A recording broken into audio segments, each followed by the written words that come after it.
आता आता परत काय झालं पुन्हा पोट फुगवलं की काय तशी नसते तशी नसते कशी असते मी लिंबराजाकडे जाते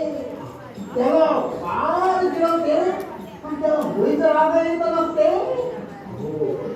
नुसती विठ्ठल निंदा ऐकून चिडणार नाही मी सांगतो त्याला चिडवण्याची सांगा सांगा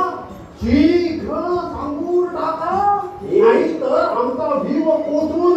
जमीन दोस्त होते हेच सांगतो मी नुसती विठ्ठल निंदा ऐकून तो चिडणारा नाही त्याला म्हणावं तू ज्या विठ्ठलाच्या नावानं कंठशोष करतो तो तुझा विठ्ठल नरहरीच्या घरी गुलामाप्रमाणे वावरत आहे जाऊन पहा म्हणावं ती नरहरीच्या घरी पाणी भरते आम्ही कुठे पाहिली नाही ती अहो तुम्हाला कसा दिसेल तो पण त्या लिंबराजाला कळेल त्याच्यामुळे ठीक ठीक ठीक नारायण नारायण अरे पण हे पहा मी किती झालं तरी आम्ही हा तुम्ही उदार करण्याचं दुर्लक्ष केलं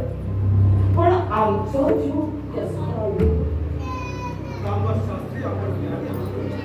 विठ्ठलाची मर्जी असते तसंच होईल. आम्ही तो बाबा देव ठेवील त्याप्रमाणे राहिलो. अहो देखील विठ्ठलाच्या इच्छेमुळे